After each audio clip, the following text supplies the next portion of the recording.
Assalamualaikum warahmatullahi wabarakatuh. Halo Lobot Mania, bagaimana kabarnya? Mudah-mudahan semuanya dalam keadaan sehat, amin.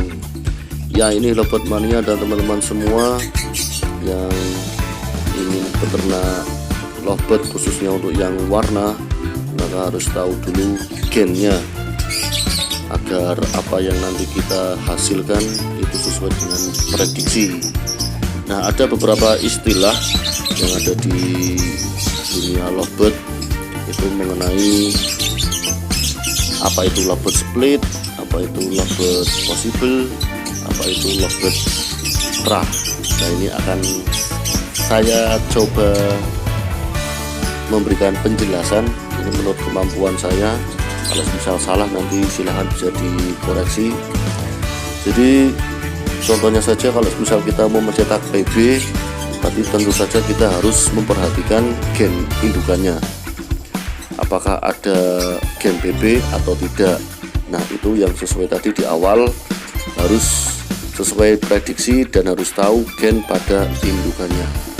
Oke, kita langsung saja Lobot Mania. Nah, untuk yang pertama itu mengenai lovebird split.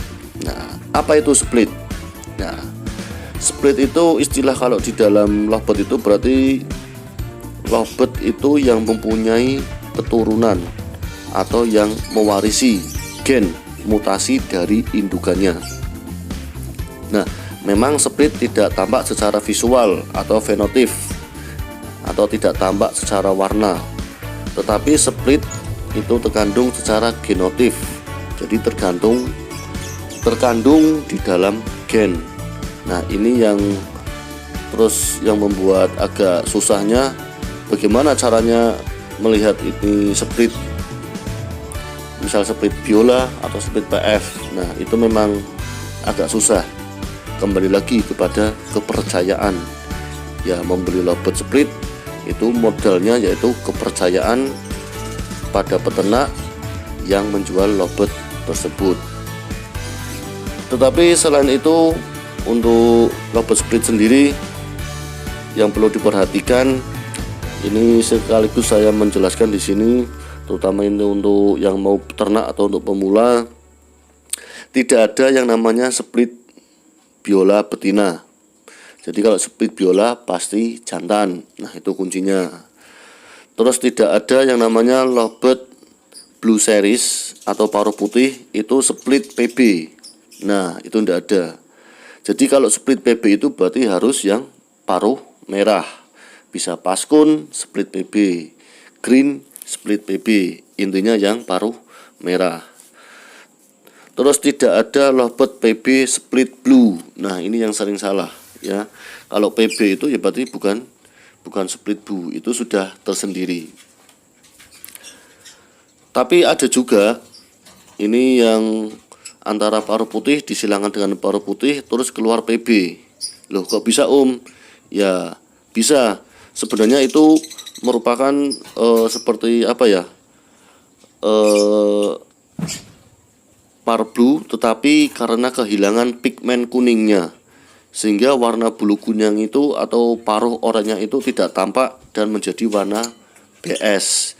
Tapi disilangkan itu baru bisa menghasilkan PB. Biasanya disebut dengan possible PB atau seringnya disebut dengan broken PB. Dan itu presentasinya juga kecil dibandingkan dengan yang split PB. Mudah-mudahan untuk split PB sudah paham. Kita langsung ke yang lovebird possible. Apa itu possible? Possible kalau menurut saya itu kemungkinan. Bisa kemungkinan iya, bisa kemungkinan tidak. Nah, jadi lovebird tersebut itu mempunyai kemungkinan yang mengandung gen tertentu. Misal grand possible blue, berarti lovebird hijau kemungkinan mengandung gen blue. Nah, tapi kalau disilangkan dengan grand split blue, terus keluarnya grand semua. Lah, kita tidak tahu anaknya itu grand yang split blue yang mana, yang grand tanpa split blue yang mana. Nah, itu agak susah. Makanya saya kurang merekomendasikan kalau semisal mau beli ini green possible blue, atau ini possible PF. Nah, mendingan tidak usah, karena presentasinya itu kemungkinan. Nah, kemungkinan bisa membawa gen, kemungkinan tidak bisa membawa gen. Jadi menurut saya tidak usah kalau kita membeli mengenai yang possible. Memang sih harganya agak murah, tapi memang kalau kita mau pakai yang possible ya agak lama nanti keluar prediksi yang kita inginkan. Oke, yang selanjutnya, yang terakhir mengenai lobet terah. Nah, apa itu terah?